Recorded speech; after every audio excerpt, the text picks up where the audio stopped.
672-KROE. That's 672-5763. Now, your host for Public Pulse, Floyd Whiting. Good morning and welcome to Public Pulse. Now this morning, joining me by phone is Sheridan County YMCA Executive Director, Liz Cassidy. Good morning, Liz. Good morning. So, where are you today? I'm at the Y at this moment, but heading out after this. Have lots of outdoor programming still, even with school in session. What outdoor programming still going on? So we have our school groups that start coming up to our resident camp, and so right now we have our Buffalo fifth graders up at resident camp, and so every fifth grader in their district is spending 2 days at resident camp, doing some science and some other school-related things, but also doing archery and climbing wall and kayaks and all that traditional camp experience as well. Well, that's pretty cool. Even kids who might not attend camp will get a chance, at least in fifth grade. Or what other grades do you deal with?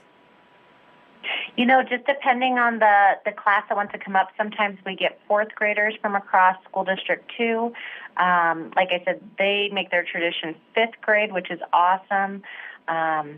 Just depending on the school, we'll see different grades, and the consistent thing is that there's kids who've never spent time in the mountains, that this is their first camp experience with their class. Wow. You know, to a lot of us, that seems like such an alien concept, but in many situations, kids might not have a chance to get up there and experience these things. You know, you said some science was going on. Is this going to deal with things like biology? You know, I know they bring in teachers and then partnership with Game and Fish, just to give them some of that ecology. I know they do some things in terms of water sources and the stream that you have access to right there at resident camp. And so one year I know they did even some bat studies at night. And so it's just, there's so many opportunities for science at an outdoor camp, just looking around. How amazing is that? I can remember in college we took like a life survey of everything on campus. And so we had to go out there in the middle of the night, collect every bug that we could find. And then there's an interesting way to find out if you have an owl in your area. And that is to play owl calls on your phone. And usually they'll respond if they're around. But you always want to start with the smallest owl in your area. Because if a small owl hears a big one, he's not going to say anything. So those kinds of experiences really stick with people. I can remember, it was one of probably the most fun experiences that I had while I was in college. And these kids getting this opportunity, that's something that I was unaware of. So they'll spend 2 days up there just doing these classes and really going through all the different activities that camp offers. Yeah. And, you know, in addition to the camp experience, from the classroom perspective, it's an awesome way to start the year for the teachers to be able to see how the groups in their class work together, their dynamics outside of the classroom, gives them some amazing insight for the school year. It really does. Now, when it comes to the camps, because you guys put on a lot of camps every summer, how long does it take to kind of clean up and reset everything at the end of camp? You know, quite a while. We try to get as much cleaned up right away physically, and then it's a lot of paperwork cleanup and just reflection and assessment.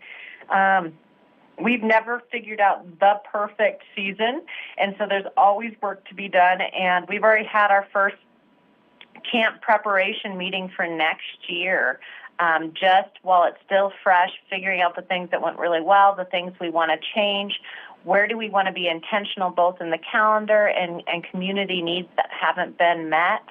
And so it's really a year-round process. Wow. So you actually have like an after-action review in a way. You Oh, sit yeah. down, Yes. what went right, what went wrong, and how do we do it better? Yeah. Now, did you say that you've held one of those yet or no?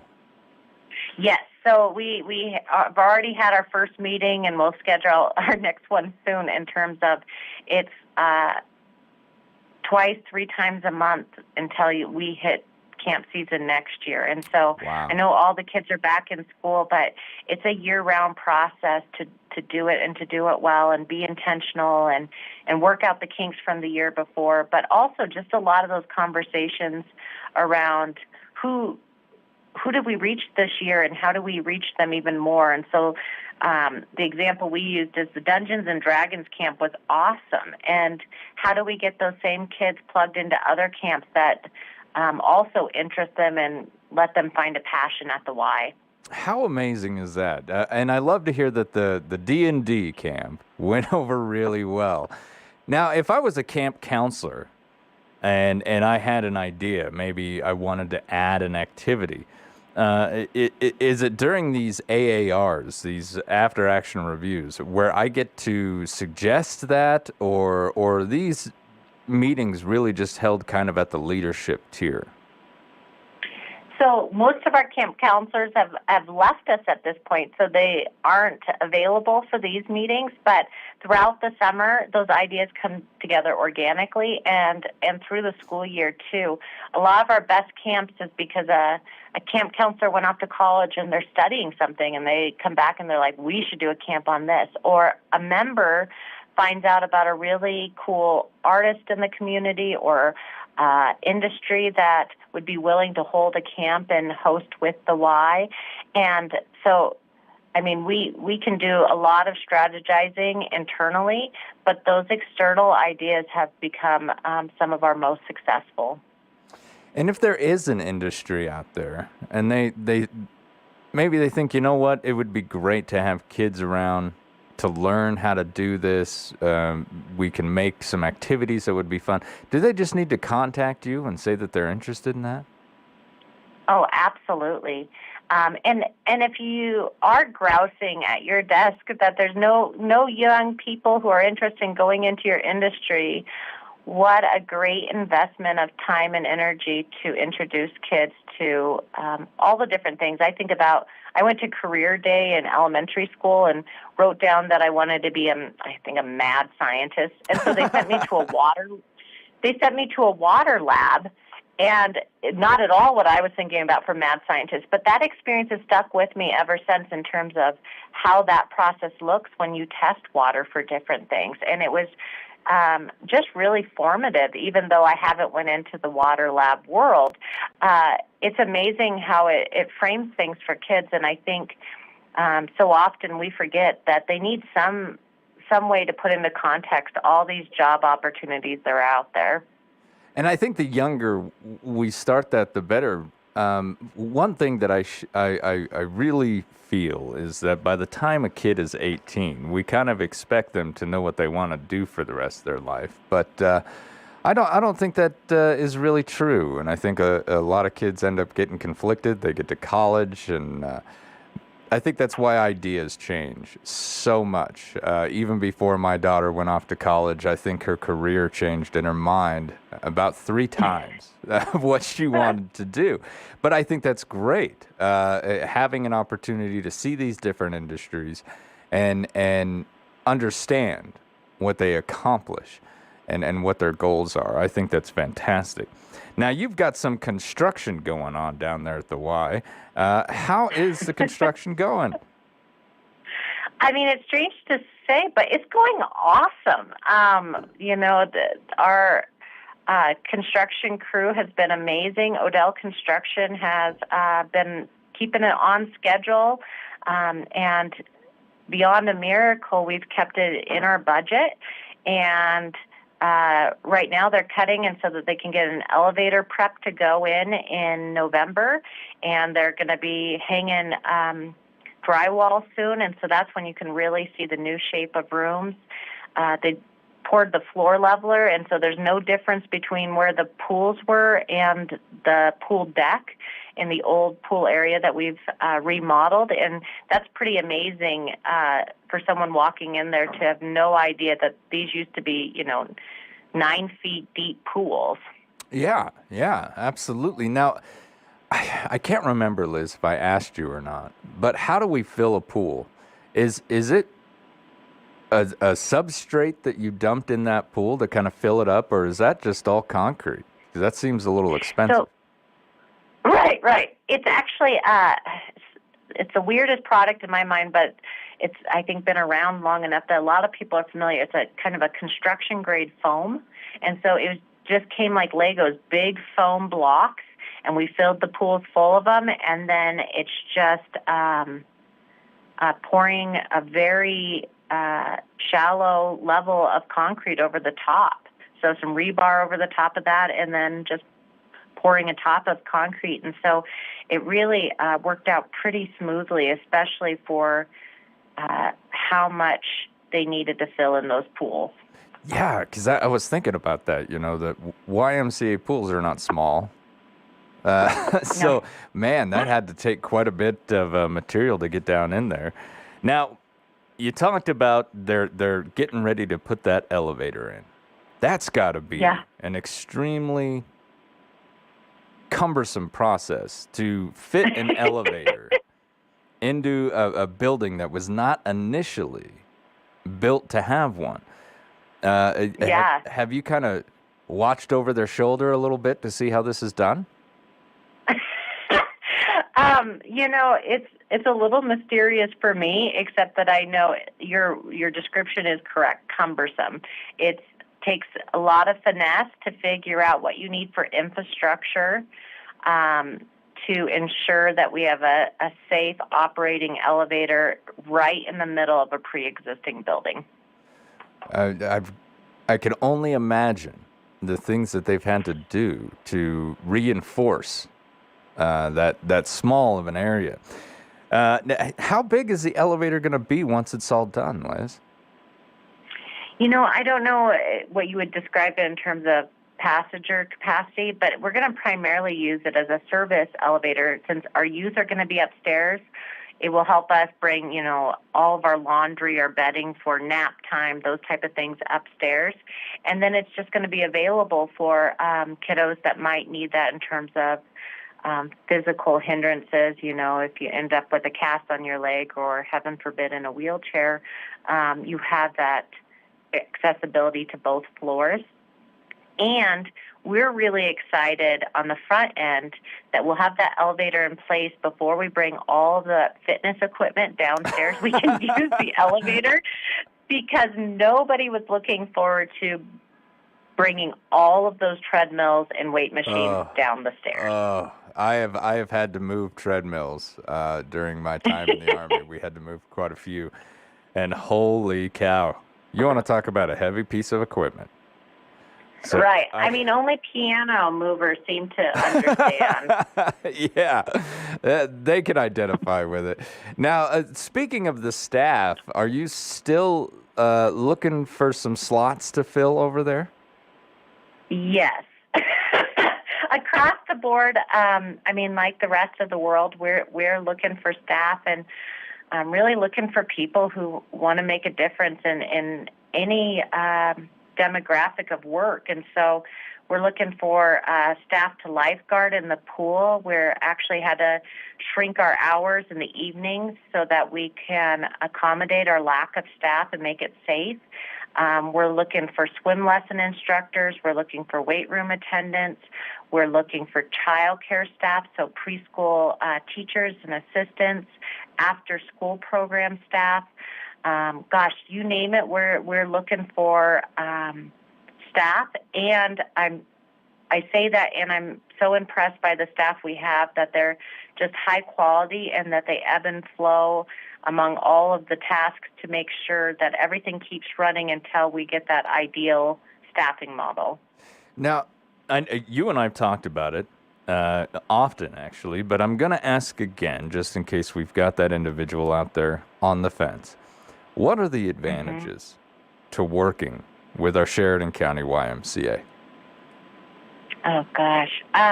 So many advantages. Intrinsically is the most advantages. It's a happy place. It's a place people go to when they want to be doing something good with their life. So when you see our members come in to work out, when you see families taking the time to go and shoot hoops together, helping a kiddo learn to swim, it's all really fulfilling in that way. Plus, it comes with that Y membership, so you can also be part of that good path. And it's a really flexible set of jobs. We want to make sure that we strengthen our staff's families, that we ensure you can have your education and all of your other opportunities in life, and our schedules are really flexible. And you get to just be part of a good team. A lot of our staff share on a regular basis that they look forward to coming here because of the people they work with and the members that are just incredibly supportive and kind. It's just, if you're tired of going places where people are a little edgy and short, the Y might be a really good reprieve from that part of the world right now. Yeah, and you know, I can testify that having a good team behind you with a positive attitude can change your day at work. I mean, you can show up having a bad morning, and your day can be turned around just by working with a great team. And to know that that is something that you're going to go to every single day, it really does help people, get motivated before work. Something that is needed when you're looking at the long term. All right, when we return, we're going to continue with our Sheridan County YMCA. This is Public Pulse on 930 KROE, 103.9 FM. Sheridan.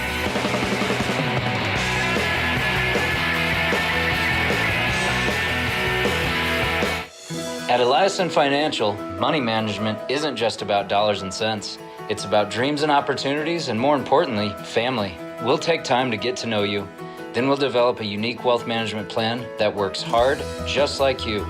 To learn more about who we are and what our wealth management advisors can do for you, visit Eliason Financial online or call 307-672-3010. Securities offered through Royal Alliance Associates, Inc., member FINRA, SIPC.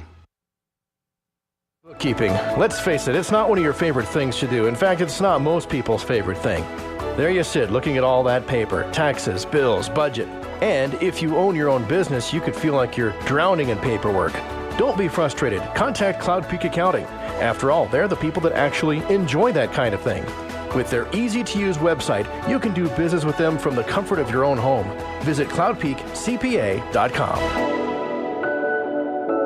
Hello, Sheridan. It's Startup Challenge time again. This is Scott Rendell, Director of Impact Sheridan, and we're taking applications for our 6th annual entrepreneurial competition. The next big new business idea launching in our area could be yours. $100,000 of seed funding is in play for the winners. The link to our application and challenge rules can be found at SheridanMedia.com. Applying online is free and straightforward. The time to act is now, as entries are only accepted through September 19th. Please contact us at 675-1939 with questions or help with your application. Hi, everybody. Trevor Jackson back with you as we get ready for more high school football action on Friday night. The Sheridan Broncs take their 1-0 record on the road to play at the Cheyenne South Bison, and we'll have all the action for you live. The First Federal Bank and Trust pregame show begins the broadcast at 5:30, and we'll kick it off at 6 o'clock. It's the Broncs and the Bison, and it's all live on AM 1410 KWYO and 106.9 FM, and also we'll have it on our live video web stream at SheridanMedia.com.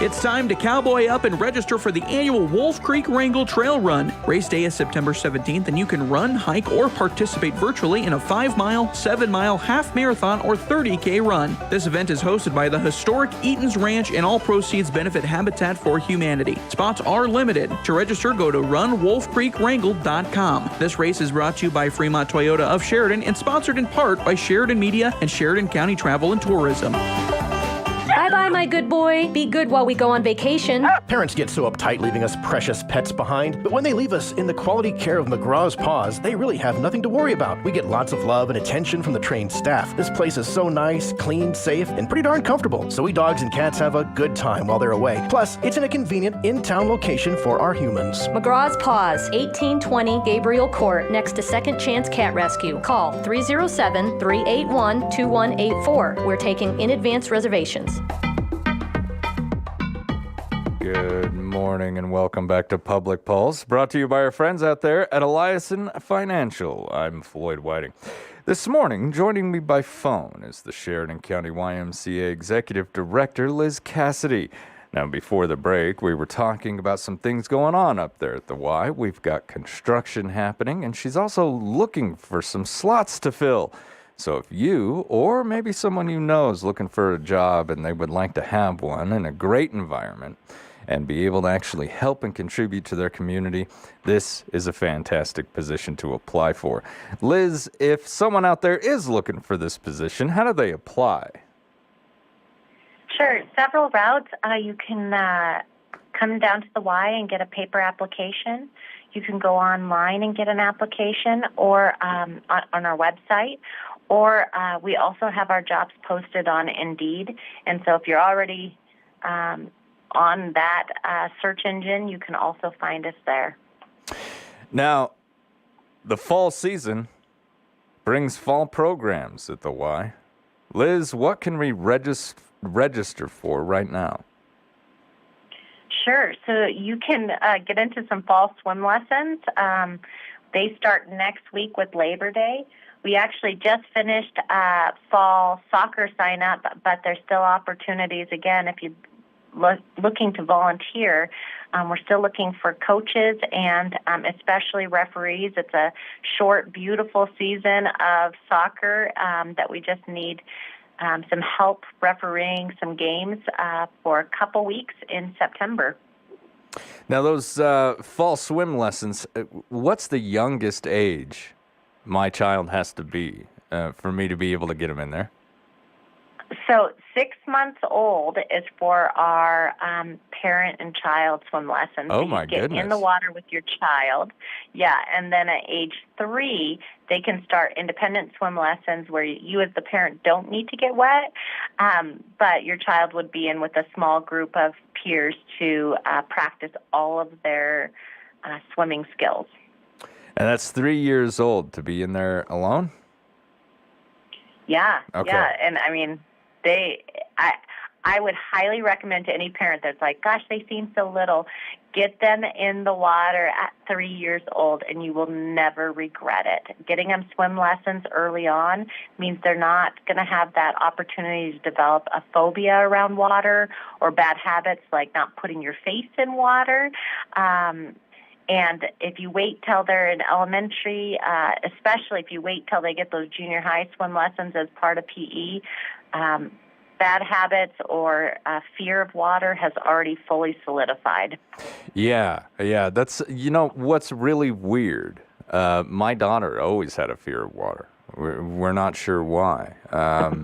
She really disliked it. We really couldn't get her to jump in the pool with her cousins until about 5-6 years old, and then she loved it. But boy, trying to get her in the water before then was kind of a pain. So I can understand where parents would be coming from. And we always see those videos of babies swimming. They're on the internet everywhere, and parents are always recommending that you do that. Liz, you've seen this with your own eyes. These babies, they can swim, can't they? Yeah, and those are some incredible.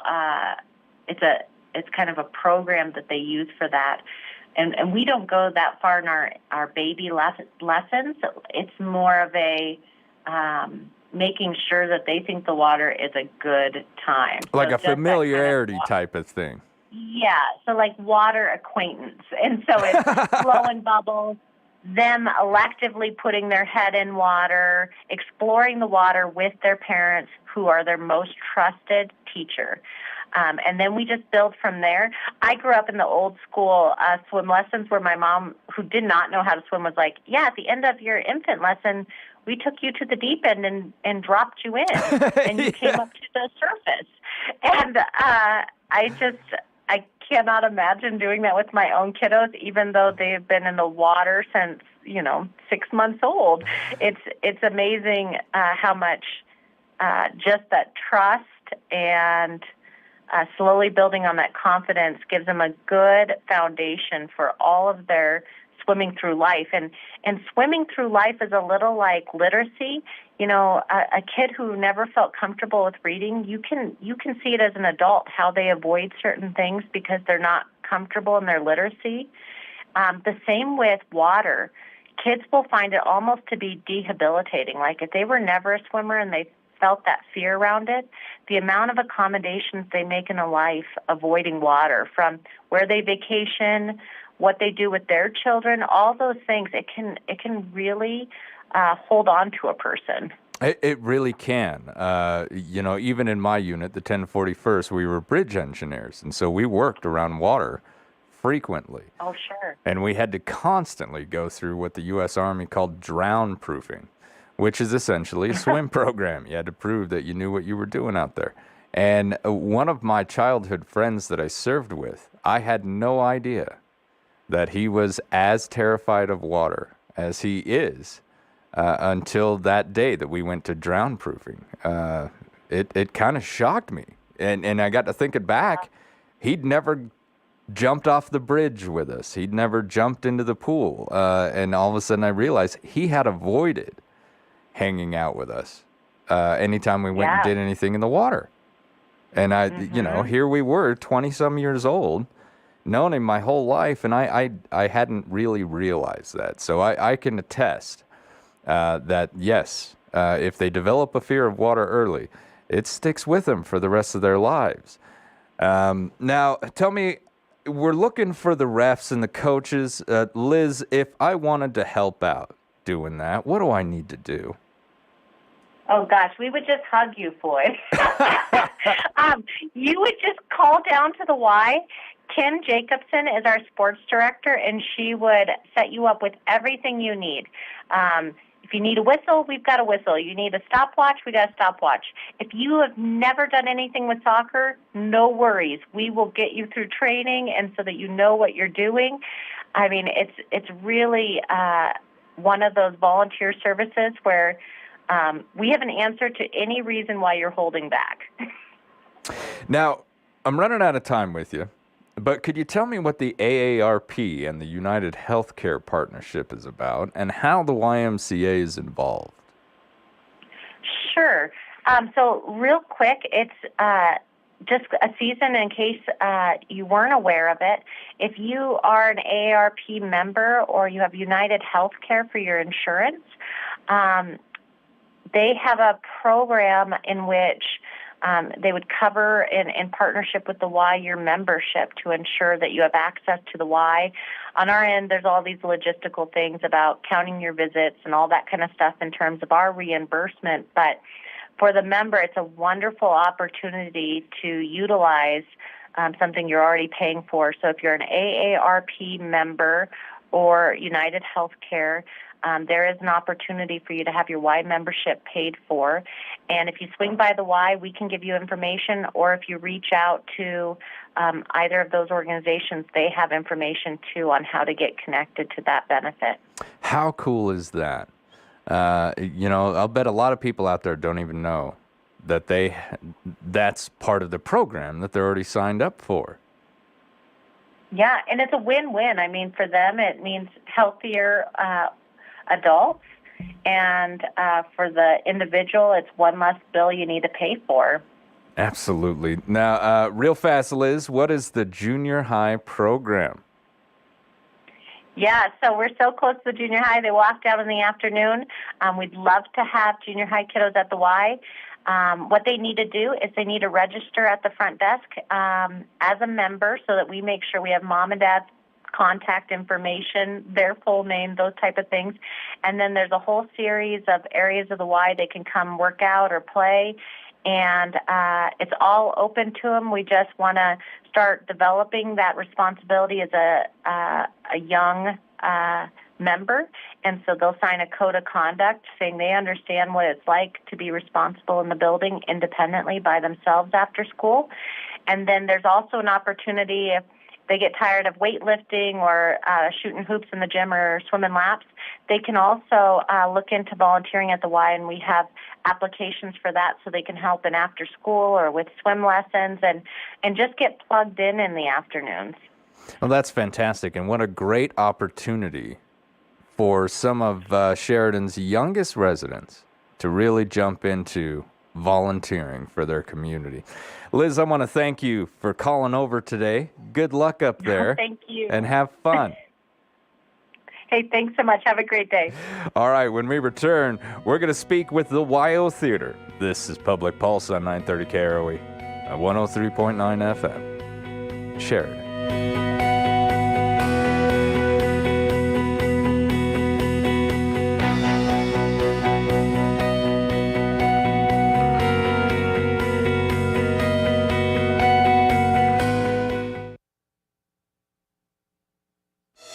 At Eliason Financial, money management isn't just about dollars and cents. It's about dreams and opportunities, and more importantly, family. We'll take time to get to know you. Then we'll develop a unique wealth management plan that works hard, just like you. To learn more about who we are and what our wealth management advisors can do for you, visit Eliason Financial online or call 307-672-3010. Securities offered through Royal Alliance Associates, Inc., member FINRA, SIPC. Harker Mellinger provides business advisory services tailored for you specifically to help your business become compliant, tax efficient, organized, and strategically aligned with your goals. Think of us as part of your team. You will rest more comfortably knowing that you are covering all of your financial bases and making informed decisions. Contact us today. Harker Mellinger. Our focus is where you're going, not where you've been. The owners and staff at Kane's Funeral Home would like to thank the families of Sheridan and Johnson counties for choosing Kane's and allowing them to serve you during these hard times. Kane Funeral Home makes it their mission to take the stress and uncertainty out of ceremonial services. They own and operate the only crematory in Sheridan County, so your loved one is always in their care. Kane's Funeral Home. Call 673-5837 or visit them online at kanefuneral.com. Hi, this is Sheridan County Under Sheriff Levi Dominguez. My family and I would like to thank the community for your vote on August 16th and in trusting me to serve as your next sheriff of Sheridan County. We truly appreciate everyone's support and encouragement along the way. I am honored for the opportunity to serve our county in this new role, and I will continue to work hard every day to ensure our office provides the best public safety you all deserve. God bless. Paid for by Levi Dominguez for Sheriff. Bye-bye, my good boy. Be good while we go on vacation. Parents get so uptight leaving us precious pets behind, but when they leave us in the quality care of McGraw's Paws, they really have nothing to worry about. We get lots of love and attention from the trained staff. This place is so nice, clean, safe, and pretty darn comfortable, so we dogs and cats have a good time while they're away. Plus, it's in a convenient in-town location for our humans. McGraw's Paws, 1820 Gabriel Court, next to Second Chance Cat Rescue. Call 307-381-2184. We're taking in-advance reservations. Conserve local lands and ranches at SCLT in Bloom, presented by Sheridan Media, September 10th in the Whitney Center for the Arts at Sheridan College. Learn about the 11,000-year-long history of Native Americans in Yellowstone with archaeologist and author Dr. Douglas McDonald. Enjoy cocktails, hors d'oeuvres, and desserts beginning at 6:30 p.m. Live and silent auction, shotgun raffle, paddle raise and more at SCLT in Bloom, Saturday, September 10th. RSVP at SheridanCLT.org. Good morning and welcome back to Public Pulse, brought to you by our friends out there at Eliason Financial. I'm Floyd Whiting, and with me for the second part of the show is the YO Theater Executive Director, Erin Butler. Good morning, Erin. Good morning. Now, how did the Linda Kay show go? Oh, so fun. Yeah, it was great. We had a great crowd. She was really, really fun and had a lot of high energy and such a great voice. She brought a ton of people with her. It was like a 9-person band basically. Wow. So she had backup singers and the whole nine. So it was really great. It was fun to have her. Now, I was told that her wardrobe was absolutely amazing. How many costume changes do you remember? Oh, there were 3. There were 3 costumes. Well, actually, I guess there were officially 2 changes, 3 costumes. So Wow. Yeah. And it was just the kind of music that she plays, it's kind of all over the board, isn't yeah, it? yeah. What would you say was your favorite part of that performance? Oh boy. Her style is so unique. You know? See, I was going to say that was just seeing her. Right. Right. She has this kind of sultry, croony, I don't know, and she sings these great songs that you recognize, but she also has her own songs, of course, that she performed. And she's just so great. I mean, she just has this voice, and it's hard to forget it. It just kind of sticks with you. Is she one of those individuals that really owns the stage? Like, she gets out there and you can tell she's just having fun. She's having fun with the audience. And is she kind of interactive like that? Yeah. She, what's funny about that show was that she really didn't talk much. Yeah. So often we'll have artists who come in and they'll do a number and then they'll talk a bit maybe about the song or about who they are. She really didn't do much of that at all. She really just kind of said, here's what I'm going to sing next. This is what it's from. And then she would move on to her song. Which was cool. It was fun, and she definitely captivated the audience for sure. Yeah, and I've heard performers who were like, well, I want to give them their money's worth, so I'm going to give them as many songs as I can. Mm-hmm. And then you have the performers who kind of come from the school of, well, I want to interact with my audience. I want to talk with them. I want to see what they think. Tell a story, and Randy Travis, I heard, is one of those individuals. He's like, he goes out there, he performs, and then he's done. It's not for lack of wanting to interact, because he always interacts afterwards. But it's during the concert. He's like, we're here to sing. Yeah. And he wants to get as many songs to the audience as he can. That's kind of cool. But then I think it was Garth Brooks who literally had an entire show in Las Vegas that was nothing but stories. Oh, interesting. I'll sing you the song. It was just him and acoustic guitar. Uh-huh. He went out there and he would tell the story around the song, maybe even just play a little bit of it. Cool. And so that was more of the interaction. And I really enjoy the options of both of those. Yeah. Being able to go and see him perform, but then at the same time, maybe attend a different show and hear a story as to why that's going on. Yeah, absolutely. And the thing that I think, it depends on who, like you just said, it depends on the artist. It also depends on the music. So her set list, which, as I just mentioned, was very varied. It didn't really need a lot of interaction in between. Like, you either recognize a song because, of course, it was something familiar, or you didn't, but it was still great. Whereas we have a show coming up. It's a ways from now. It's in February, and they've been here before, but it was during COVID, so we didn't get a huge audience. But they're called the Everly Brothers Experience. And so it's these 2 brothers who do this fabulous sort of honoring of the Everly Brothers. But the cool thing is they talk about the history of how they got there. They have like imagery, and they have, these great stories about this band that was so influential. So it really does change the feel of the experience, I think, for the audience, depending on what that's like. So and with Linda Kay, singing a lot of varied songs, from the past, sometimes I've always felt that you don't need that discussion, because your memory is linked to that song. It's Totally. amazing how entire sections of our lives can be linked to an album. Yeah. Yeah, that's such a good point. And it's always so fun to one of my favorite things to do when I'm watching a show at the YO is to watch the audience. Because I want to see, like, are they liking it? How are people feeling?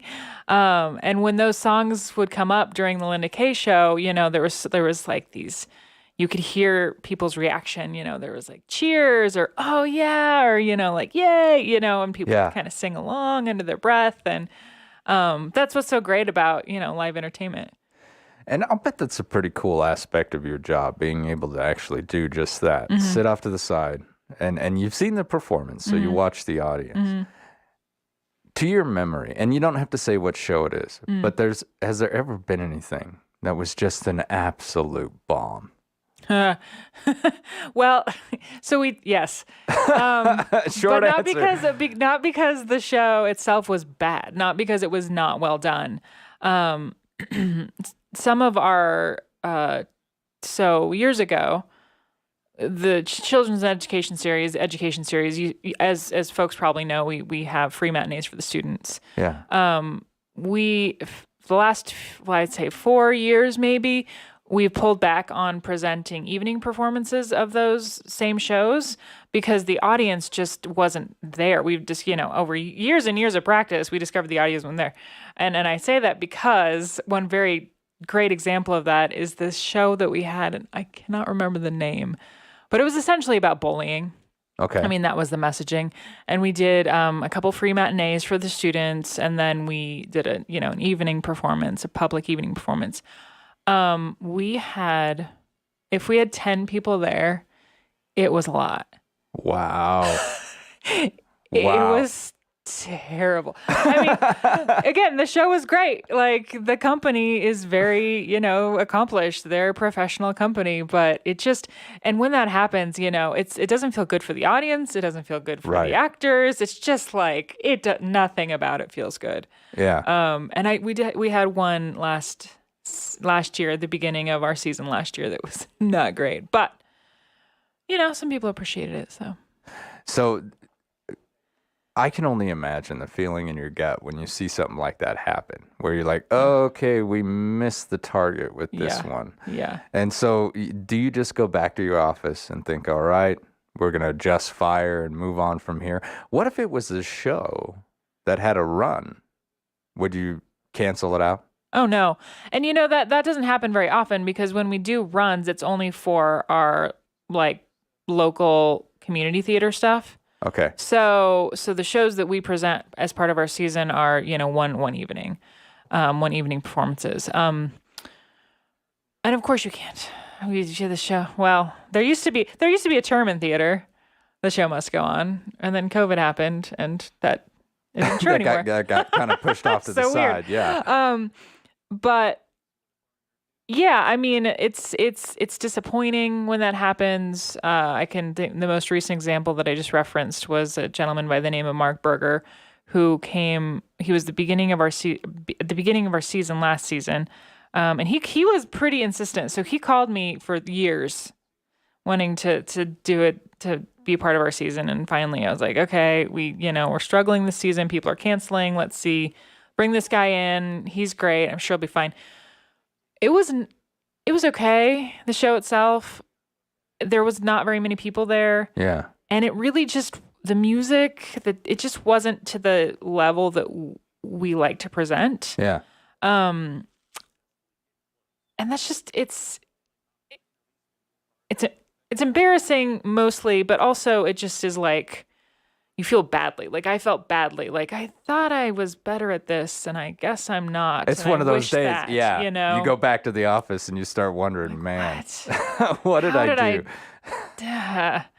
And he knew. And that was the other thing, which was unfortunate, was the artist himself was like, I am so sorry. I was like, yeah, dude. We missed the mark that was with not this. great. Yeah. But whatever, you're a nice person, and it's great to meet you. And of course, he's not untalented. Just didn't quite. It didn't mesh with the audience. Jive. Yeah, exactly. And have you noticed in your time here, as the director of the theater, that there is kind of a style that we have here in Sheridan that goes over a heck of a lot better than others? And I'm not saying like you would, invite like a heavy metal band to the YO Theater or anything like that. And Trevor's looking upset. He would like. I would like to have a heavy. I would Seriously, go. Trevor. I would probably go. I would like that. To be honest, I would love that. But for the majority, is there kind of a style that you like to select for shows? Well, there are things that we present that you can pretty much count on it doing well. Yeah. Things that have name recognition usually do very well. Music, of course, country music is quite popular. If it comes from a certain era in, the musical history, say 60s, 70s, 50s sometimes. That tends to do quite well. God, I think all of us who love music could sing songs from Yeah. that era. Yeah. Yeah. And so the things that maybe aren't as popular, artists that don't have name recognition are really hard to sell. Linda Kay is a great example of that. She was fabulous. She was so good. But people aren't familiar with her. Yeah. So, and I absolutely understand this. It's hard when you're running your household and you only have so much money and you only have so much money for entertainment dollars. Tickets can be, we try to be as affordable as we can because we want to make sure that we're accessible. And I think we do a really good job of that, but you have to pick and choose. So if it's something that you're maybe going to take a risk on, are you going to go? I don't, Or should we I would like save to say do it because at the YO Theater, it's always good, but I totally get it. Yeah. It's harder. You might want to save that money for a show that you do know. Totally. Someone that you do know. Well, I know we can go here and watch this and have a good time. Yep. I'm not sure I want to take a chance on this Right. one. Now, speaking of shows coming up, I've only got about 3 minutes left with you, so let's talk about a few of these. We've got the Sage hosting an artist talk with Gibson and Recorder. What's this? So Sage occasionally, what I'd really love to talk about, not that I don't want to talk about Sage, is our events, which are the Lysander Piano Trio. Let's do that, Can we? Not to put Sage in the background, they sometimes host artist talk at the YO, and they're always wonderful and fabulous, and they're always free. So that's coming up in September. But the Lysander Piano Trio is the kickoff to our education series. And they're this really incredible, dynamic group of young people. There's 3 of them. Obviously, it's a trio from New York. And they've been in Sheridan before, not to the YO Theater. But they do classical, but they do it, they do it in such a beautiful, well-accomplished way. They've been all over the world. They played at Carnegie Hall, all the places you might imagine. And they are truly, truly, truly talented. Wow, So- they were at Carnegie Hall. So this Oh, is, yeah. This isn't just something that they do on the side. Oh, no. They're This is an amazing quite trio. professional. Yeah, they've won multiple awards and they played all over the place, and they're just really exceptional for their genre. Now, when it comes to pianos, there's Mm-hmm. 2 different types of shows that I've seen. I've seen the individuals who go out there with absolute talent and skill. They Mm-hmm. play some really hard piano music. And then I've seen basically dueling pianos where it's almost like a comedy show. Which Right. one is this? So it's the name is a little bit misleading because they call themselves the Lysander Piano Trio, even though there's only one person playing piano. Okay. So it's a trio. It's a piano, I believe violin, and I think bass is what it looks like to me. So a lot of So- strings. Yes. And again, they're just this really, really dynamic group of young people. I mean, they're making a name for themselves, and they're starting out here. Now, this is part of the educational series. This is the kickoff for this Yes, year. yes. We're going to have more in the educational series. And I've got to take off, but how do I get tickets for this series? Yeah, so yotheater.com. Check us out. We're launching our season next week. So we'll be sending out information on our full season when you can buy a season pass starting next week. So please pay attention to our website and you'll get the email. Aaron, thank you so much for coming in you. this morning. Yeah. You've been listening to Public Pulse on 930 KROE and 103.9 FM. Share.